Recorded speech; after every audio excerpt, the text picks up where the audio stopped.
इस ई व्याख्यान को सुनने वाले और देखने वाले सभी दर्शकों और श्रोताओं को मेरा नमस्कार। इस ई व्याख्यान में हम मुद्रा परिमाण सिद्धांत के अंतर्गत कैम्ब्रिज दृष्टिकोण के भाग 2 के अंतर्गत नकद शेष सिद्धांत के बारे में चर्चा करेंगे। और इससे पूर्व के व्याख्यान में हमने जो कैम्ब्रिज विचारधारा की मुख्य बात है उसके बारे में विस्तार से चर्चा की थी। और हमने ये भी जाना था कि मुद्रा परिमाण सिद्धांत क्या है और फिशर ने इसके बारे में क्या कहा है और कैम्ब्रिज दृष्टिकोण क्या विचार रखता है मुद्रा परिमाण सिद्धांत के बारे में। इसे नकद शेष दृष्टिकोण क्यों कहते हैं इसके बारे में भी चर्चा की थी। मैं पुनः शॉर्ट में आपको बताते हुए आगे चलता हूं कि मुद्रा परिमाण सिद्धांत यह बताता है कि मुद्रा की मात्रा और सामान्य कीमत स्तर तथा मुद्रा के मूल्य में क्या संबंध पाया जाता है, या फिर मैं यूँ इसको शॉर्ट में कह सकता हूं कि मुद्रा की मात्रा तथा मूल्य एवं सामान्य कीमत स्तर के मध्य पाए जाने वाले संबंध का वैज्ञानिक और व्यवस्थित अध्ययन मुद्रा परिमाण का सिद्धांत है। मुद्रा की मात्रा में वृद्धि से कीमत स्तर में उसी दिशा में और उसी अनुपात में वृद्धि होती है या परिवर्तन होता है जिस अनुपात में मुद्रा की मात्रा में होता है, और मुद्रा के मूल्य में उसके विपरीत दिशा में अनुपातिक परिवर्तन होता है, ऐसा फिशर कहते हैं। और पहला सिद्धांत मुद्रा परिमाण का है वह फिशर का है, जिसे 1911 में इरविंग फिशर ने अपनी पुस्तक the purchasing power of money में दिया है। और वास्तव में मुद्रा का अपने आप में कोई मूल्य नहीं होता है। मुद्रा की जो परचेजिंग पावर है, क्रय शक्ति है, उसी में उसका मूल्य निर्धारित किया जाता है कि वस्तुओं और सेवाओं का कितना बंच मुद्रा की इकाई या अमुक या एक इकाई का एक बंच खरीद सकता है या व्यापार करने में सक्षम है या उसकी शक्ति है। यही मुद्रा का मूल्य तय करता है। अर्थात 100 रुपये का नोट यदि पेन खरीदे जाते हैं और 10 रुपये का एक पेन है तो 10 पेन खरीदने में सक्षम है। अर्थात 100 रुपये का नोट 10 रुपये वाले 10 पेन खरीदने की परचेजिंग पावर है। यही उसका मूल्य निर्धारित होता है। और दूसरा महत्वपूर्ण जो सिद्धांत है वो है नकद शेष सिद्धांत, यानी कैश बैलेंस। पहला है कैश ट्रांजैक्शन अप्रोच जो कि इरविंग फिशर ने दी है, और दूसरा है नकद शेष सिद्धांत जिसे नकद कोष दृष्टिकोण भी कहते हैं। यह है कैम्ब्रिज विचारधारा के अंतर्गत आता है और कैम्ब्रिज विश्वविद्यालय के अर्थशास्त्रियों और विचारकों ने इसे प्रतिपादित किया, इसलिए कैम्ब्रिज दृष्टिकोण भी कहते हैं और नकद शीर्ष दृष्टिकोण भी कहते हैं, कैश बैलेंस दृष्टिकोण भी कहते हैं। और मुख्य जो इसके प्रतिपादक हैं वो हैं अल्फ्रेड मार्शल, पीगू, रॉबर्टसन और किंज। यद्यपि किंज को मार्शल, पीगू और रॉबर्टसन के सिद्धांतों के साथ में जोड़ा गया है और किंज इनके ऊपर सुधार माना जाता है, जबकि कैम्ब्रिज विचारधारा या कैम्ब्रिज दृष्टिकोण है, नकद शेष सिद्धांत है, यह फिशर के सिद्धांत नकद लेन देन सिद्धांत के ऊपर सुधार माना जाता है। ठीक इसी तरह से संशोधन और सुधार मार्शल, पीगू और रॉबर्टसन के ऊपर किंज के सिद्धांत को माना जाता है। चूंकि कैम्ब्रिज विचारधारा के अंतर्गत पीगू, मार्शल और रॉबर्टसन के सिद्धांतों को ज़्यादा महत्व दिया जाता है। और हम इससे पूर्व ये भी चर्चा कर चुके हैं कि फिशर के अनुसार मुद्रा की मात्रा में परिवर्तन के फलस्वरूप उसी अनुपात में कीमत स्तर में परिवर्तन होता है। अर्थात मुद्रा की मात्रा दोगुनी होती है तो कीमत स्तर भी दोगुना होता है, और मुद्रा का मूल्य उसके विपरीत दिशा में और उसी अनुपात में परिवर्तन होता है। अर्थात मुद्रा की मात्रा दुगुनी होती है तो मुद्रा का मूल्य आधा ही रह जाता है, ऐसा फिशर कहते हैं।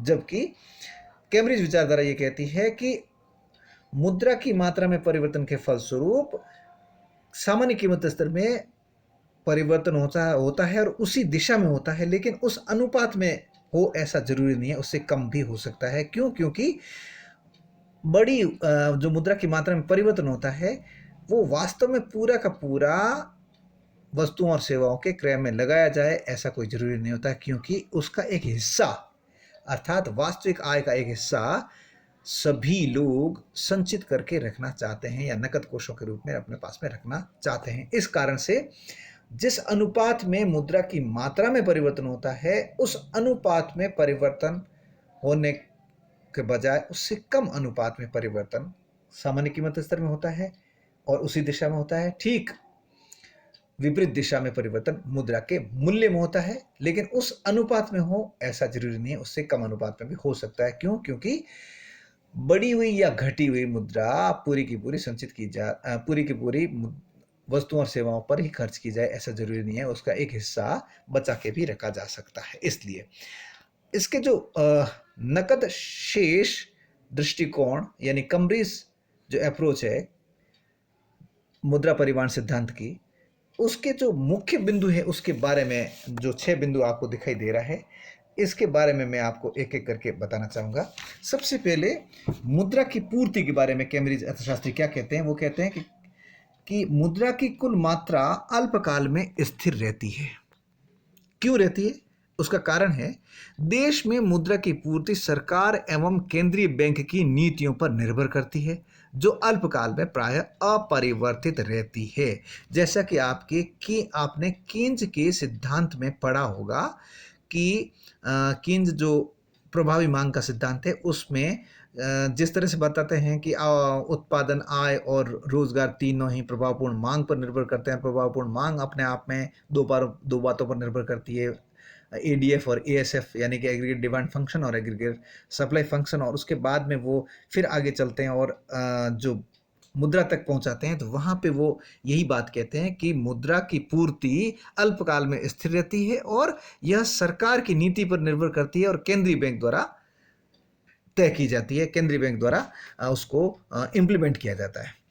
और इसके मुद्रा के जो मात्रा है उसको कैम्ब्रिज दृष्टिकोण के अनुसार सप्लाई ऑफ मनी यानी कि M S is equal to M V plus M one V one या एम डैश वी डैश भी इसको लिखा जा सकता है।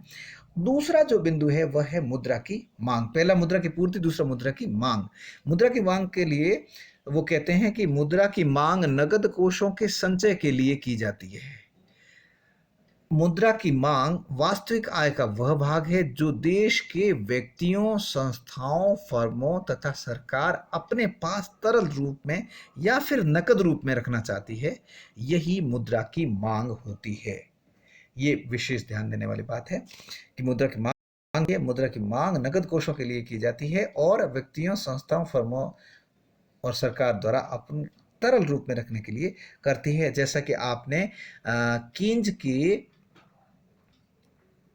ब्याज के सिद्धांत के अंतर्गत पढ़ा होगा कि 3 उद्देश्य होते हैं मुद्रा की मांग के, जिसको हम आगे पढ़ने जा रहे हैं, जो कि तीसरे और चौथे बिंदु में आपको नजर आएगा। लेकिन आपको याद होगा कि कीन्स का जो तरलता पसंद की सिद्धांत है ब्याज के लिए, उसमें जो बातें कही है वो यहाँ पर लागू होती है। और तीसरा जो बिंदु है वह है मुद्रा की मांग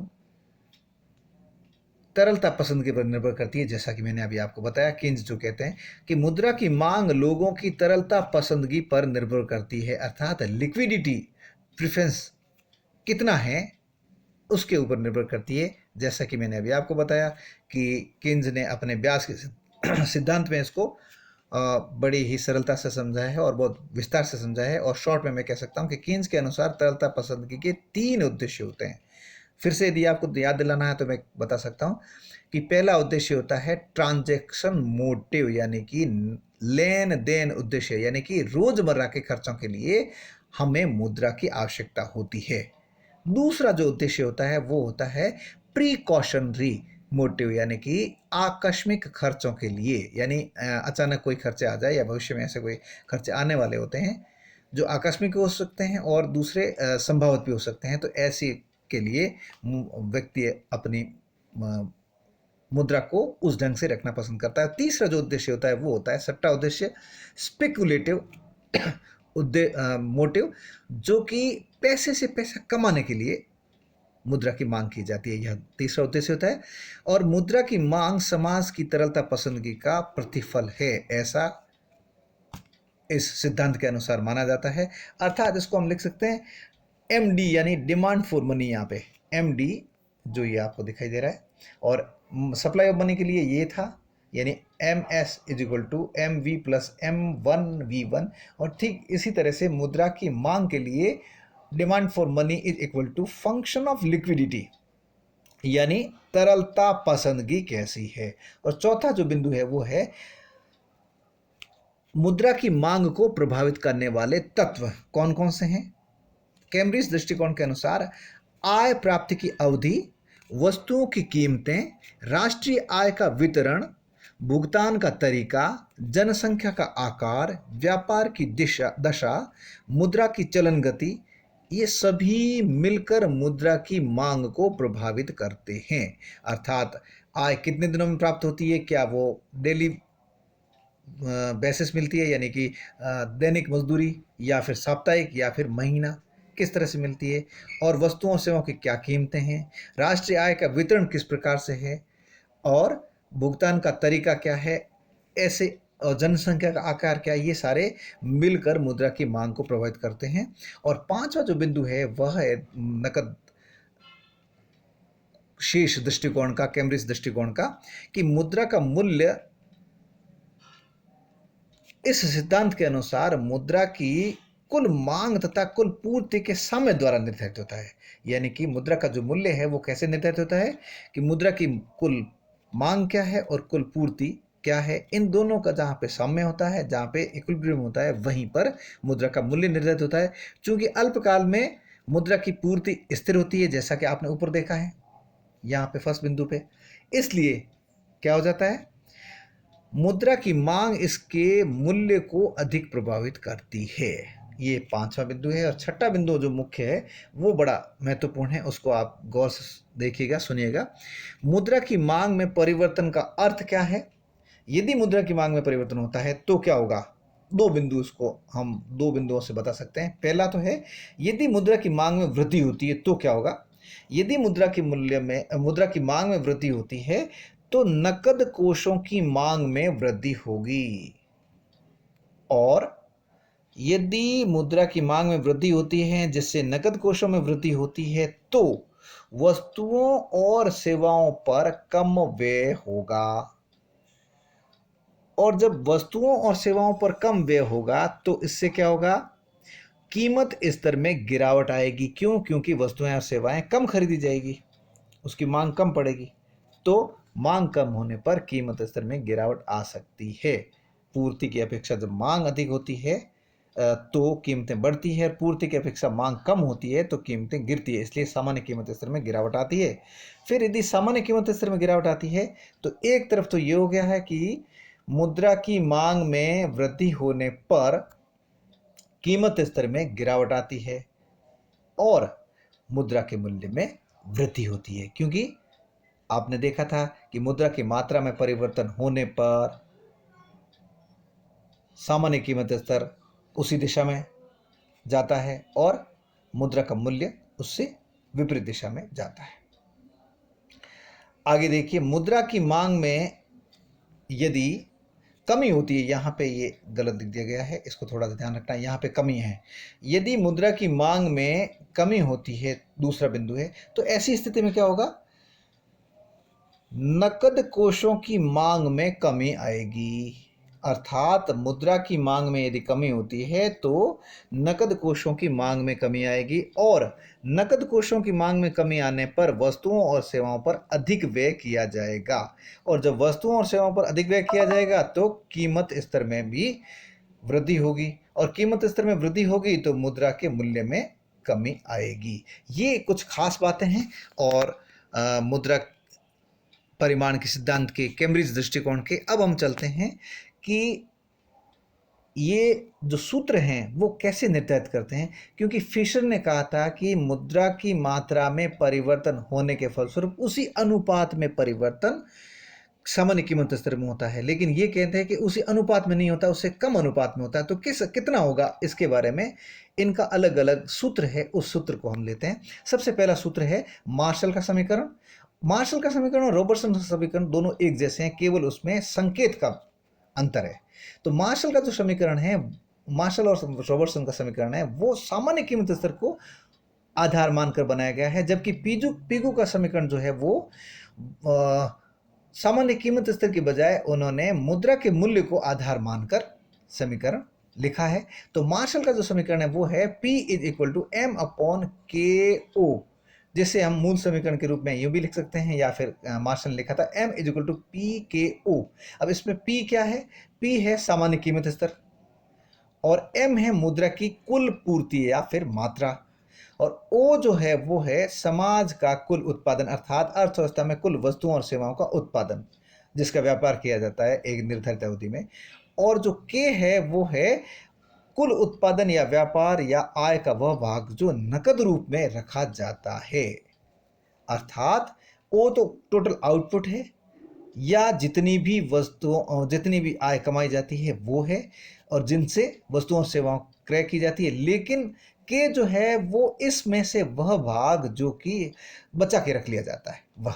इसी तरह से रॉबर्टसन जो है वो लिखते हैं इस सूत्र को P is equal to M upon K T, जिसे मूल सूत्र के रूप में इस तरह से लिखा है M is equal to P K T. यहाँ पे P सामान्य कीमत स्तर है, वही जो मार्शल ने लिखा है। M मुद्रा की कुल मात्रा या पूर्ति है जो कि मार्शल ने लिखा है, सेम वही है।